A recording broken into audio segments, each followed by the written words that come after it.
ದ್ವಿಪ್ರಭುತ್ವ ನೀತಿ ಬಗ್ಗೆ ಒಂದು ಪ್ರಶ್ನೆ ಬರ್ತದೆ. ಈ ದ್ವಿಪ್ರಭುತ್ವ ನೀತಿಯನ್ನು ಜಾರಿಗೆ ತಂದವರು ರಾಬರ್ಟ್ ಕ್ಲೈವ್. ಇಲ್ಲಿ ಮುಖ್ಯವಾಗಿ ಬ್ರಿಟಿಷರು ಭೂ ಕಂದಾಯ ವಸೂಲಿ ಹಕ್ಕನ್ನು ಪಡಿತಾನೆ, ನವಾಬ ಆಡಳಿತ ಮತ್ತು ನ್ಯಾಯವನ್ನು ನೋಡಿಕೊಳ್ತಾನೆ. ಈ ದ್ವಿಪ್ರಭುತ್ವ ನೀತಿಯೇ ಬ್ರಿಟಿಷರಿಗೆ ಅಪಾರವಾದ ಲಾಭವನ್ನು ತಂದು ಕೊಡ್ತದೆ. ಮುಂದಿನ ಪ್ರಶ್ನೆ, ಸಹಾಯಕ ಸೈನ್ಯ ಪದ್ಧತಿ. ಇದನ್ನು ಲಾರ್ಡ್ ವೆಲ್ಲೆಸ್ಲಿ ಜಾರಿಗೆ ತಂದ. ಇದರ ಷರತ್ತುಗಳು ಅಂತ ಪ್ರಶ್ನೆ ಬರ್ತದೆ. ಮೊದಲ ಷರತ್ತು, ರಾಜರು ಬ್ರಿಟಿಷರ ಸೈನ್ಯದ ತುಕಡಿಯನ್ನು ತಮ್ಮ ದೇಶಿ ಸಂಸ್ಥಾನದಲ್ಲಿ ಇಟ್ಟುಕೊಳ್ಳಬೇಕು. ಆ ಒಂದು ಸೈನ್ಯದ ತುಕಡಿಯ ವೆಚ್ಚನ ಆಯಾ ದೇಶೀಯ ಸಂಸ್ಥಾನದ ರಾಜನೇ ಭರಿಸಬೇಕು. ಇದು ಎರಡನೆಯ ಕರಾರು ಷರತ್ತು. ಮೂರನೇದು, ಅವರವರ ಆಸ್ಥಾನದಲ್ಲಿ ಬ್ರಿಟಿಷ್ ರೆಸಿಡೆಂಟ್ನನ್ನು ನೇಮಿಸಬೇಕು. ನೆಕ್ಸ್ಟ್, ಬ್ರಿಟಿಷರ ಒಪ್ಪಿಗೆ ಇಲ್ಲದೆ ಯುದ್ಧ ಅಥವಾ ಸಂಧಾನ ಮಾಡುವಂತಿಲ್ಲ. ಬದಲಿಯಾಗಿ ಬ್ರಿಟಿಷರು ರಾಜನಿಗೆ ರಕ್ಷಣೆಯನ್ನು ನೀಡಬೇಕು ಅನ್ನೋದು ಸಹಾಯಕ ಸೈನ್ಯ ಪದ್ಧತಿಯ ಷರತ್ತುಗಳು. ಇವು 5 ಇದಾವಲ್ಲ ಮೋಸ್ಟ್ ಇಂಪಾರ್ಟೆಂಟ್, ನಿಮ್ಮ ಪರೀಕ್ಷೆಗೆ ಬಹಳ ಸರಿ ಕೇಳ್ತಾರೆ. ಇನ್ನು ಬ್ರಿಟಿಷರು ಜಲಮಾರ್ಗ ಕಂಡುಹಿಡಿಯಲಿಕ್ಕೆ ಕಾರಣವಾದ ಅಂಶಗಳು ಅಂತ ಒಂದು ಪ್ರಶ್ನೆ ಬರ್ತದೆ. ಇಲ್ಲಿ ಕಾನ್ಸ್ಟಾಂಟಿನೋಬಲ್ ನಗರ ಪತನಗೊಂಡಿದ್ದು, ಯುರೋಪಿನ ರಾಜರು ನಾವಿಕರಿಗೆ ಪ್ರೋತ್ಸಾಹ ಕೊಟ್ಟಿದ್ದು, ದಿಕ್ಸೂಚಿ ಮತ್ತು ಆಸ್ಟ್ರೋಲಾಬ್ಗಳ ಆವಿಷ್ಕಾರ, ಸಿಡಿಮದ್ದು ಸಂಶೋಧನೆ, ಭೂಪಟ ಆವಿಷ್ಕಾರ, ಇಟಲಿ ಏಕಸ್ವಾಮ್ಯ ಮುರಿಯಬೇಕೆಂಬ ತವಕ ಅಂತಕ್ಕಂಥ ಬರಿಬೇಕು. ಬಹಳ ರಿಪೀಟ್ ಆಗ್ತಕ್ಕಂಥ ಕ್ವಶನ್. ಬ್ರಿಟಿಷರ ಕಂದಾಯ ನೀತಿಯ ಪರಿಣಾಮಗಳು: ಹೊಸ ಜಮೀನ್ದಾರಿ ವರ್ಗ ಸೃಷ್ಟಿ, ರೈತರು ಸಂಕಷ್ಟಕ್ಕೆ ಒಳಗಾಗ್ತಾರೆ, ಭೂಮಿ ಮಾರಾಟದ ವಸ್ತು, ಇಂಗ್ಲೆಂಡ್ನಲ್ಲಿ ಕೈಗಾರಿಕೆಗೆ ಬೇಕಾದ ಬೆಳೆಯನ್ನೇ ಬೆಳೆಯಲೇಬೇಕಾಯಿತು, ಲೇವಾದೇವಿಗಾರರು ಬಲಿಷ್ಠರಾಗ್ತಾರೆ, ಅನೇಕ ಜಮೀನುದಾರರು ತಮ್ಮ ಭೂಮಿಯನ್ನು ಕಳೆದುಕೊಳ್ತಾರೆ ಅಂತಕ್ಕಂಥದ್ದು ಇತ್ತು. ಇಲ್ಲಿ ನಿಮಗೆ ಪ್ರಶ್ನೆ 2 ಮಾರ್ಕ್ಸಿಗೆ ಕೇಳಿದರೆ 4 ಪಾಯಿಂಟ್ ಬರೀರಿ, 3 ಮಾರ್ಕ್ಸಿಗೆ ಕೇಳಿದರೆ 6 ಪಾಯಿಂಟ್ ಬರೀರಿ, 4 ಅಂಕಕ್ಕೆ ಕೇಳಿದರೆ 8 ಪಾಯಿಂಟ್ಸ್ಗಳನ್ನು ಬರೀಬೇಕು. ಇನ್ನು ಬ್ರಿಟಿಷ್ ಶಿಕ್ಷಣ ನೀತಿಯ ಪರಿಣಾಮಗಳ ಮೇಲೆ ಪ್ರಶ್ನೆ ಬರ್ತದೆ. ಇಲ್ಲಿ ಸ್ಥಳೀಯ ಭಾಷೆ ಸಾಹಿತ್ಯಕ್ಕೆ ಪ್ರೋತ್ಸಾಹ ಸಿಗ್ತದೆ, ಭಾರತೀಯರು ಆಧುನಿಕ ಮನೋಭಾವವನ್ನು ಬೆಳೆಸ್ತಾರೆ, ವೃತ್ತಪತ್ರಿಕೆಗಳು ಹುಟ್ಟಿಕೊಳ್ತವೆ, ಸುಧಾರಣಾ ಚಳುವಳಿಗಳು ಹುಟ್ಟಿಕೊಳ್ತವೆ, ಬ್ರಿಟಿಷ್ ಆಡಳಿತದ ವಿಮರ್ಶೆ ಆರಂಭ ಆಗ್ತದೆ, ಭಾರತೀಯರು ತಮ್ಮ ಪರಂಪರೆಯನ್ನು ಅರಿತುಕೊಳ್ತಾರೆ. ಮುಂದಿನ ಪ್ರಶ್ನೆ, ಚಿಕ್ಕದೇವರಾಜ ಒಡೆಯರ ಸಾಧನೆಗಳನ್ನು ಕೇಳ್ತಾರೆ. ನೋಡಿ, ಈತ ಶಿವಾಜಿಯ ಸೈನ್ಯವನ್ನು ಹಿಮ್ಮೆಟ್ಟಿಸಿದ, ಅಟಾರ ಕಚೇರಿ ಸ್ಥಾಪನೆ, ಅಂಚೆ ವ್ಯವಸ್ಥೆ ಆರಂಭ, ಚಿಕ್ಕದೇವರಾಜ ನಾಲೆ ಮತ್ತು ದೊಡ್ಡ ದೇವರಾಜ ನಾಲೆ ಅಂತಕ್ಕದ್ದನ್ನು ಕಟ್ಟಿಸ್ತಾರೆ. ನೆಕ್ಸ್ಟ್, ಅನೇಕ ಕವಿಗಳಿಗೆ ಆಶ್ರಯ ಕೊಡ್ತಾರೆ. ಕರ್ನಾಟಕ ಚಕ್ರವರ್ತಿ ನವಕೋಟಿ ನಾರಾಯಣ ಅಂತಕ್ಕಂಥ ಬಿರುದು ಈ ಚಿಕ್ಕದೇವರಾಜ ಒಡೆಯರವರಿಗೆ ಏನಾಗ್ತದಪ್ಪ ಅಂದ್ರೆ ಸಂಧಿಸ್ತದ. ಇನ್ನೊಂದು ಪ್ರಶ್ನೆ ಬರ್ತದೆ, ನಾಲ್ವಡಿ ಕೃಷ್ಣರಾಜ ಒಡೆಯರ ಸಾಧನೆಗಳು ಅಂತಕ್ಕಂಥದ್ದು ಕೂಡ ಮೋಸ್ಟ್ ಇಂಪಾರ್ಟೆಂಟ್ ಆಗಿರ್ತಕ್ಕಂಥ ಪ್ರಶ್ನೆ. ಇಲ್ಲಿ ಇವರು ಪ್ರಾಥಮಿಕ ಶಾಲೆಗಳ ಶುಲ್ಕ ರದ್ದು ಮಾಡ್ತಾರೆ, ಹೆಣ್ಣು ಮಕ್ಕಳ ಶಿಕ್ಷಣಕ್ಕೆ ನೆರವನ್ನು ಕೊಡ್ತಾರೆ, ಮೈಸೂರು ವಿಶ್ವವಿದ್ಯಾನಿಲಯವನ್ನು ಆರಂಭ ಮಾಡ್ತಾರೆ, ಕಾವೇರಿ ನದಿಗೆ ಆಣೆಕಟ್ಟು ಕಟ್ಟಡವನ್ನು ಕಟ್ತಾರೆ, ಹೊಸ ರೈಲು ಮಾರ್ಗ ನಿರ್ಮಾಣ, ಕೈಗಾರಿಕಾ ಸ್ಥಾಪನೆ, ನ್ಯಾಯ ವಿಧಾಯಕ ಸಭೆ ರಚನೆ. ಇವರ ಕಾಲದಲ್ಲಿ ಮೈಸೂರು ಮಾದರಿ ರಾಜ್ಯವಾಯಿತು. ಯಾರ ಕಾಲದಲ್ಲಿ? ನಾಲ್ವಡಿ ಕೃಷ್ಣರಾಜ ಒಡೆಯರ ಕಾಲದಲ್ಲಿ. ಶ್ರೀರಂಗಪಟ್ಟಣ ಒಪ್ಪಂದ ಅಂತ ಒಂದು ಬರ್ತದೆ. ಆಮೇಲೆ ಈ ಶ್ರೀರಂಗಪಟ್ಟಣ ಒಪ್ಪಂದದ ಷರತ್ತುಗಳು ಅಂತಕ್ಕಂಥದ್ದು ಬರ್ತದೆ. ಫಸ್ಟ್ ನೆನಪಿಟ್ಕೊಡ್ರಿ, ಇದು ಟಿಪ್ಪು ಸುಲ್ತಾನ ಮತ್ತು ಬ್ರಿಟಿಷರ ನಡುವೆ ನಡೀತಕ್ಕಂಥ ಒಪ್ಪಂದ. ಅದರ ಕರಾರಗಳಲ್ಲಿ ಟಿಪ್ಪು ಬ್ರಿಟಿಷರಿಗೆ ಅರ್ಧ ರಾಜ್ಯ ಬಿಟ್ಕೊಡ್ಬೇಕಾಗ್ತದೆ, 3 ಕೋಟಿ ರೂಪಾಯಿ ಬ್ರಿಟಿಷರಿಗೆ ಕೊಡಬೇಕು, ಟಿಪ್ಪು ತನ್ನ 2 ಮಕ್ಕಳನ್ನು ಬ್ರಿಟಿಷರಲ್ಲಿ ಒತ್ತೆ ಇಡಬೇಕು, ಯುದ್ಧದಲ್ಲಿ ಸೆರೆ ಹಿಡಿದಿದ್ದ ಸೈನಿಕರನ್ನು ಬಿಡುಗಡೆ ಮಾಡಬೇಕಂತಕ್ಕಂಥದ್ದೇ ಶ್ರೀರಂಗಪಟ್ಟಣದ ಒಪ್ಪಂದದ ಷರತ್ತುಗಳಲ್ಲಿ ಇತ್ತು. ಮುಂದಿನ ಪ್ರಶ್ನೆ, 4ನೇ ಆಂಗ್ಲೋ ಮೈಸೂರು ಯುದ್ಧದ ಬಗ್ಗೆ ಕರಾರುಗಳನ್ನು ಕೇಳ್ತಾರೆ, ಕಾರಣ ಮತ್ತು ಪರಿಣಾಮಗಳನ್ನು ಕೇಳ್ತಾರೆ. ಈ 4ನೇ ಆಂಗ್ಲೋ ಮೈಸೂರು ಯುದ್ಧದಲ್ಲಿ ಟಿಪ್ಪು ಮರಣವನ್ನು ಹೊಂದುತ್ತಾನೆ. ಟಿಪ್ಪು ರಾಜ್ಯವನ್ನು ಬ್ರಿಟಿಷರು, ಮರಾಠರು, ನಿಜಾಮರು ಹಂಚಿಕೊಳ್ತಾರೆ. ಒಂದು ಸಣ್ಣ ಪ್ರದೇಶವನ್ನು ಒಡೆಯರ ರಾಜವಂಶಕ್ಕೆ ಕೊಡ್ತಾರೆ. ಬ್ರಿಟಿಷರು ಟಿಪ್ಪುವನ್ನು ಮಟ್ಟ ಹಾಕಿದ್ದೇ 4ನೇ ಆಂಗ್ಲೋ ಮೈಸೂರು ಯುದ್ಧದಲ್ಲಿ. ಮುಂದಿನ ಪ್ರಶ್ನೆ, ಸಂಗೊಳ್ಳಿ ರಾಯಣ್ಣನ ದೇಶಪ್ರೇಮ, ಆತನ ಹೋರಾಟದ ಬಗ್ಗೆ ಪ್ರಶ್ನೆಯೂ ಕೂಡ ಬರ್ತದೆ.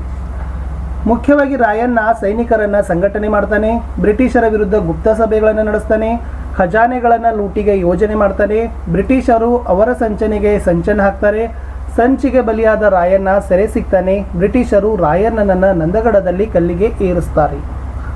ಇನ್ನು ಸಾಮಾಜಿಕ ಧಾರ್ಮಿಕ ಸುಧಾರಣಾ ಚಳವಳಿಗಳು ಅಂತ ಬರ್ತದೆ.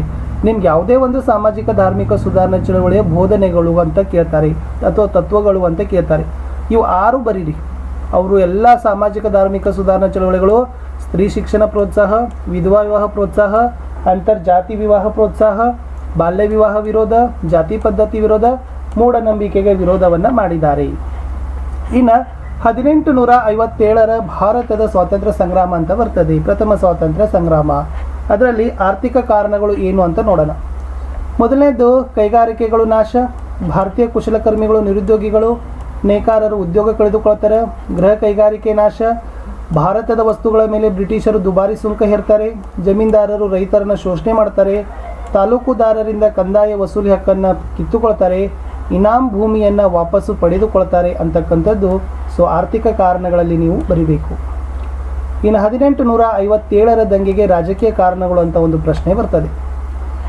ಅದು ಬ್ರಿಟಿಷರ ದತ್ತು ಮಕ್ಕಳಿಗೆ ಹಕ್ಕಿಲ್ಲ ನೀತಿ, ಅನೇಕ ಸಂಸ್ಥಾನಗಳು ಅಸ್ತಿತ್ವ ಕಳೆದುಕೊಳ್ತವೆ, ಝಾನ್ಸಿ ಸತಾರ ಮೊದಲಾದವು ಬ್ರಿಟಿಷರ ವಶವಾಗ್ತವೆ, ಲಕ್ಷಾಂತರ ಸೈನಿಕರು ನಿರುದ್ಯೋಗಿಗಳು ಆಗ್ತಾರೆ. ಇದು ರಾಜಕೀಯ ಕಾರಣ. ಇನ್ನು ಬಹಳ ಸಲ ಕೇಳ್ತಾರೆ 1857ರ ದಂಗೆ ವಿಫಲತೆಗೆ ಕಾರಣ ಏನು? ಮೊದಲೇದು, ಇದು ಇಡೀ ಭಾರತ ತುಂಬ ವ್ಯಾಪಿಸಿರಲಿಲ್ಲ. ನಿಶ್ಚಿತ ಗುರಿ ಇಲ್ಲ, ಸೂಕ್ತ ಮಾರ್ಗದರ್ಶನ ಕೊರತೆ, ನಾಯಕತ್ವ ಕೊರತೆ, ಶಿಸ್ತಿನ ಕೊರತೆ, ಯೋಜಿತ ಹೋರಾಟವಲ್ಲ. ದೇಶಿ ರಾಜರು ಬ್ರಿಟಿಷರಿಗೆ ತೋರಿದ ನಿಷ್ಠೆ, ಸಿಪಾಯಿಗಳು ಲೂಟಿ ದರೋಡೆಗಳಲ್ಲಿ ತೊಡಗುತ್ತಾರೆ. ಇನ್ನು 1857ರ ದಂಗೆಯ ಪರಿಣಾಮಗಳು ಏನು ನೋಡಿ. ಈಸ್ಟ್ ಇಂಡಿಯಾ ಕಂಪನಿ ಕೊನೆಯಾಗ್ತದೆ. ಆಡಳಿತವನ್ನು ಇಂಗ್ಲೆಂಡ್ ರಾಣಿ ತೆಗೆದುಕೊಳ್ತಾಳೆ. ಭಾರತದ ವ್ಯವಹಾರವನ್ನು ಬ್ರಿಟಿಷ್ ಕಾರ್ಯದರ್ಶಿ ನೋಡ್ಕೋತಾನ. ವರ್ಷ ರಾಣಿ ಮಹಾಸನ್ನದ್ದು ಹೊರಡಿಸ್ತಾಳೆ. ಧಾರ್ಮಿಕ ವಿಚಾರದಲ್ಲಿ ಹಸ್ತಕ್ಷೇಪ ಇಲ್ಲ. ಭಾರತೀಯರ ಬೆಂಬಲದ ಅಗತ್ಯತೆಯನ್ನು ಅರಿತಾರೆ. ಭಾರತೀಯ ಮುಂದಿನ ಹೋರಾಟಕ್ಕೆ ದಿಕ್ಸೂಚಿ, ಪರ್ಯಾಯ ಹೋರಾಟ ಮಾರ್ಗದ ಅಗತ್ಯವನ್ನು ಸೂಚಿಸ್ತಾರೆ. ಇನ್ನು ಸ್ವಾತಂತ್ರ್ಯ ಹೋರಾಟದಲ್ಲಿ ಬರ್ತಕ್ಕಂಥದ್ದೇ ಮಂದಗಾಮಿಗಳ ಪಾತ್ರ ಅಂತ ಕರ್ತದೆ. ಮಂದಗಾಮಿಗಳ ಬೇಡಿಕೆಗಳು, ಕೊಡುಗೆಗಳು ಅಥವಾ ಪಾತ್ರ ಅನ್ನೋದ್ರ ಮೇಲೆ ಒಂದು ಪ್ರಶ್ನೆ ಇರ್ತದೆ. ಇವರು ಬ್ರಿಟಿಷರ ಆಳ್ವಿಕೆಯಲ್ಲಿ ನಂಬಿಕೆ ಇಟ್ಟಿದ್ರು. ಬ್ರಿಟಿಷರಿಗೆ ಪ್ರಾರ್ಥನೆ, ಬೇಡಿಕೆ, ಮನವಿ ಕೊಟ್ಟರು.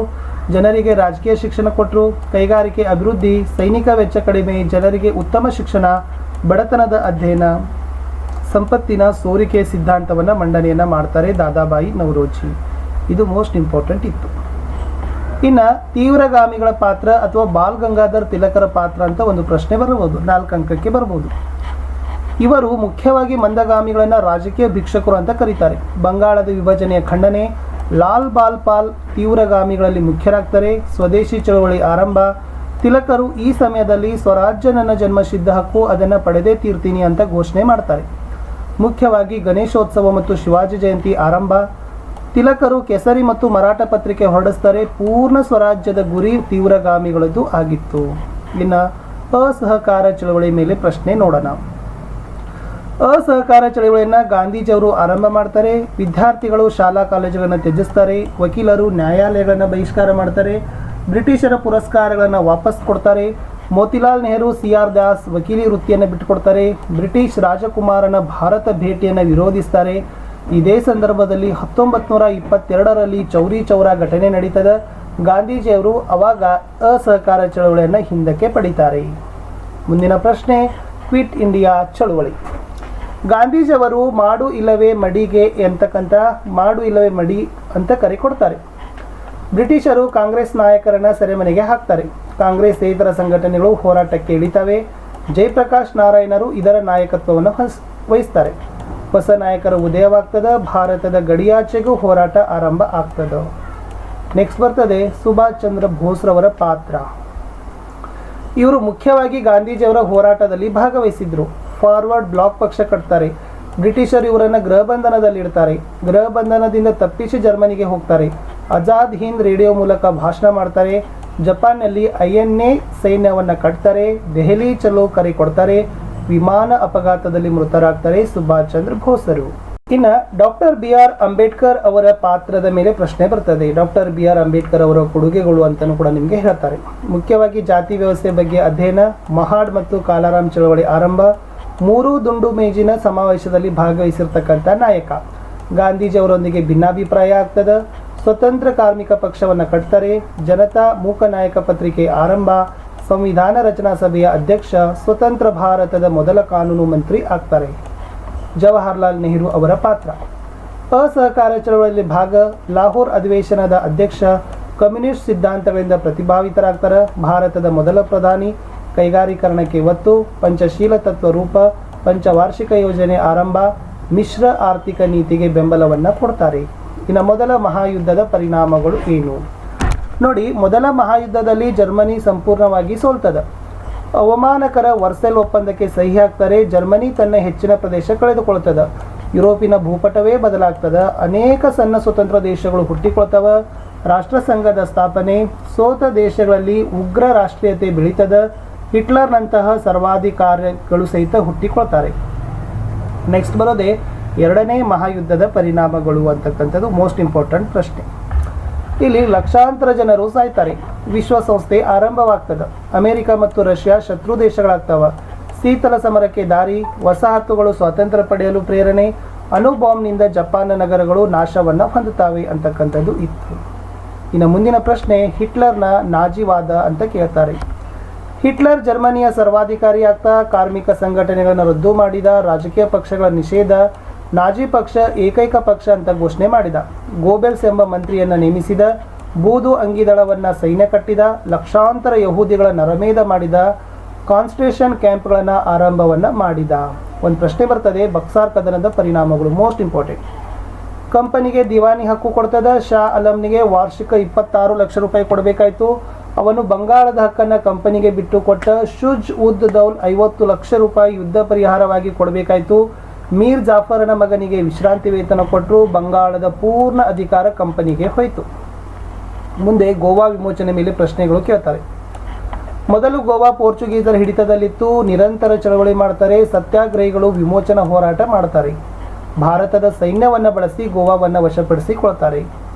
ಮಾರ್ತಾಂಡವರ್ಮನ ಸಾಧನೆಗಳ ಬಗ್ಗೆ ಒಂದು ಪ್ರಶ್ನೆಗಳು ಬಹಳ ಬರ್ತಾ ಇದ್ದಾವೆ. ಇದು ಹೊಸದು ಇದೆ ನೋಡಿ. ಈತ 50,000 ಸೈನಿಕರ ಸೈನ್ಯವನ್ನು ಕಟ್ತಾನೆ. ಡಚ್ಚರನ್ನು ಸದೆ ಬೆಳೆಯಲು ರಣತಂತ್ರಗಳನ್ನು ಹೆಣಿತಾನೆ. ಪಾಳೆಗಾರರನ್ನು ಡಚ್ಚರ ವಿರುದ್ಧ ನಿಲ್ಲಿಸ್ತಾನೆ. ತಿರುವಾಂಕೂರಿಗೆ ದಾಳಿ ಮಾಡಿದ ಡಚ್ಚರನ್ನು ಸೋಲಿಸ್ತಾನೆ. ಡಚ್ಚರ ವ್ಯಾಪಾರಿ ಕೇಂದ್ರಗಳನ್ನು ವಶಪಡಿಸಿಕೊಳ್ತಾನೆ. ಡಚ್ಚರು ತಿರುವಾಂಕೂರಿನ ಮೇಲೆ ಪುನಃ ದಾಳಿ ಮಾಡ್ತಾರೆ. ಕದನದಲ್ಲಿ ಡಚ್ಚರನ್ನು ಸೋಲಿಸ್ತಾನೆ. ಕೊನೆಗೆ ನಡೆದ ಒಪ್ಪಂದದಲ್ಲಿ ಡಚ್ಚರೇ ಶರಣಾಗ್ತಾರೆ. ಪಾಂಡಿಚೇರಿ ಯಾವ ತರನಾಗಿ ವಿಮೋಚನೆ ಆಯಿತು ನೋಡಿ. ಎಸ್, ಪಾಂಡಿಚೇರಿ ಸಹಿತ ಮೊದಲು ಫ್ರೆಂಚರ ಹಿಡಿತದಲ್ಲಿತ್ತು. ಭಾರತಕ್ಕೆ ಸೇರಬೇಕೆಂಬ ಹೋರಾಟ ಶುರು ಆಗ್ತದೆ. ಕಾಂಗ್ರೆಸ್, ಕಮ್ಯುನಿಸ್ಟ್ ಇತರೆ ಸಂಘಟನೆಗಳ ಹೋರಾಟ ಆರಂಭ ಆಗ್ತವೆ. 1954ರಲ್ಲಿ ಪಾಂಡಿಚೇರಿ ಭಾರತಕ್ಕೆ ಸೇರ್ಪಡೆ ಆಗ್ತದೆ. ಮೋಸ್ಟ್ ಇಂಪಾರ್ಟೆಂಟ್ ಪ್ಲಾಸಿ ಕದನನೂ ಕೂಡ ಬರ್ತದೆ. ಎಕ್ಸಾಮಲ್ಲಿ ಬಕ್ಸಾರ್ ಕದನ ಇಲ್ಲಾಂದರೆ ಪ್ಲಾಸಿ ಕದನ ಅನ್ನೋದು ಫಿಕ್ಸ್ ಕ್ವಶನ್ಸ್ಗಳು. ಅದು ಬಂದರೆ ಅದು ಬರಲ್ಲ, ಅದು ಬಂದರೆ ಅದು ಬರಲ್ಲ. ಕಾರಣಗಳಲ್ಲಿ ದಸ್ತಕಗಳ ದುರುಪಯೋಗ, ಅನುಮತಿ ಇಲ್ಲದೆ ಕೋಟೆ ದುರಸ್ತಿ, ಕಪ್ಪು ಕೋಣೆ ದುರಂತ, ಈ 3 ಪಾಯಿಂಟ್ಗಳು ಕಾರಣ. ಇನ್ನು ಪರಿಣಾಮಗಳಲ್ಲಿ ಮೀರ್ ಜಾಫರ್ ಬಂಗಾಳದ ನವಾಬ 17,70,00,000 ರೂಪಾಯಿ ಯುದ್ಧ ಪರಿಹಾರ ಕೊಡಬೇಕಾಯಿತು. ಕಂಪನಿಗೆ ನಿರ್ಬಂಧಿತ ವ್ಯಾಪಾರದ ಹಕ್ಕು ಕೊಟ್ಟರು. ಭಾರತೀಯರ ಅಸಂಘಟನೆಯನ್ನು ತೋರಿಸಿದರು. ದತ್ತು ಮಕ್ಕಳಿಗೆ ಹಕ್ಕಿಲ್ಲ ನೀತಿ ಅಂತಕ್ಕದ್ದನ್ನ ಮೇಲೆ ಪ್ರಶ್ನೆ. ಇದು ಡಾಲ್ ಹೌಸಿ ಜಾರಿಗೆ ಮಾಡಿದ. ರಾಜನಿಗೆ ಗಂಡು ಮಕ್ಕಳು ಇಲ್ಲದಿದ್ದರೆ ದತ್ತು ಮಕ್ಕಳಿಗೆ ಹಕ್ಕಿಲ್ಲ ಅಂತಕ್ಕದ್ದನ್ನ ಹೇಳ್ತಾರೆ.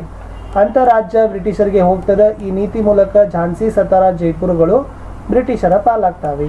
ಲಾಸ್ಟ್ ಕ್ವಶನ್ ಈ ವಿಡಿಯೋದ 1, 2, 3 ಕರ್ನಾಟಕ ಯುದ್ಧದ ಪರಿಣಾಮಗಳು. ಸ್ನೇಹಿತರೆ, ನಮ್ಮ ವಿಡಿಯೋಗಳನ್ನು ಲೈಕ್, ಶೇರ್ ಹಾಗೂ ಸಬ್ಸ್ಕ್ರೈಬ್ ಮಾಡೋದನ್ನು ಮಾತ್ರ ಮರೆಯದಿರಿ. ಈ ಥರ ಎಲ್ಲ ವಿಷಯಗಳಲ್ಲಿನೂ ಕೂಡ ವಿಡಿಯೋಗಳಿದ್ದಾವೆ. ಅವುಗಳ ಲಿಂಕನ್ನು ವಿಡಿಯೋದ ಡಿಸ್ಕ್ರಿಪ್ಷನ್ ಬಾಕ್ಸ್ನಲ್ಲಿ ಕೊಟ್ಟಿದ್ದೀನಿ. ಲೈಕ್, ಶೇರ್, ಸಬ್ಸ್ಕ್ರೈಬ್ ಮಾಡೋದನ್ನು ಮಾತ್ರ ಮರೆಯದಿರಿ. ಇನ್ನು 3 ನಿಮಗೆ ಅಥವಾ ಯಾವುದಾದ್ರೂ ಒಂದು ಕರ್ನಾಟಕ ಯುದ್ಧದ ಪರಿಣಾಮಗಳು ಅಂತ ಕೇಳಿದ್ರು ಕೂಡ ಇದೇ ಪಾಯಿಂಟ್ಸ್ಗಳನ್ನು ಬರೀರಿ. ಫಸ್ಟ್, ಇವುಗಳಲ್ಲಿ ಫ್ರೆಂಚರು ಮೇಲುಗೈಯನ್ನು ಸಾಧಿಸ್ತಾರೆ. ಎಕ್ಸ್ಲಾ ಚಾಪಲ್ ಒಪ್ಪಂದದ ಮೂಲಕ ಕೊನೆಯಾಗ್ತದೆ. ಎರಡನೇ ಕರ್ನಾಟಕ ಯುದ್ಧದಲ್ಲಿ ಬ್ರಿಟಿಷರ ಮೇಲುಗೈ. ಈ ಯುದ್ಧ ಪಾಂಡಿಚೇರಿ ಒಪ್ಪಂದದ ಮೂಲಕ ಕೊನೆಯಾಗ್ತದೆ. ಮೂರನೇ ಕರ್ನಾಟಕ ಯುದ್ಧ ವಾಂಡಿವಾಶ್ ಕದನ ಪ್ರಮುಖ. ಈ ಯುದ್ಧದಲ್ಲಿ ಫ್ರೆಂಚರು ಭಾರತದ ಎಲ್ಲ ನೆಲೆಗಳನ್ನು ಕಳೆದುಕೊಳ್ತಾರೆ ಅನ್ನೋದನ್ನು ಬರಿಬೇಕಿತ್ತು. ಮೂರನೇ ಕರ್ನಾಟಕ ಯುದ್ಧದಲ್ಲಿ ಇವೆರಡು ಪಾಯಿಂಟ್ಸ್ ಎರಡನೇದಿದ್ದಾವೆ. ಇವೆರಡು ಪಾಯಿಂಟ್ಸ್ ಮೂರನೇದು, ಮೊದಲ 2 ಪಾಯಿಂಟ್ಸ್ ಮೊದಲನೇದು. ಮೊದಲ ಕರ್ನಾಟಕ ಯುದ್ಧ ಫ್ರೆಂಚರು ಮೇಲುಗೈ, ಎಕ್ಸ್ಲಾ ಚಾಪಲ್ ಒಪ್ಪಂದ ಮೂಲಕ ಕೊನೆ. ಎರಡನೇ ಕರ್ನಾಟಕ ಯುದ್ಧದಲ್ಲಿ ಬ್ರಿಟಿಷರ ಮೇಲುಗೈ, ಪಾಂಡಿಚೇರಿ ಒಪ್ಪಂದದ ಮೂಲಕ ಮುಕ್ತಾಯ. ಮೂರನೇ ಕರ್ನಾಟಕ ಯುದ್ಧದಲ್ಲಿ ವಾಂಡಿವಾಶ್ ಕದನ ಪ್ರಮುಖ. ಭಾರತದಲ್ಲಿ ಫ್ರೆಂಚರು ಎಲ್ಲ ನೆಲೆಗಳನ್ನು ಕಳೆದುಕೊಳ್ತಾರೆ. ಸೊ ಇಷ್ಟು ನೆನಪಿನ ಇಟ್ಕೊಂಡ್ರೆ ಇತಿಹಾಸದಲ್ಲಿ ಬರ್ತಕ್ಕಂಥ 2, 3, 4 ಅಂಕದ ಪ್ರಶ್ನೆಗೆ ಉತ್ತರಗಳನ್ನು ಆರಾಮಾಗಿ ಪಡಿತೀರಿ ಅಂತ ಹೇಳ್ತಾ ಸಿಗ್ತೀನಿ ಇನ್ನೊಂದು ವಿಡಿಯೋದಲ್ಲಿ. ಅಂಟಿಲ್ ಟೇಕ್ ಕೇರ್, ಬಾಯ್.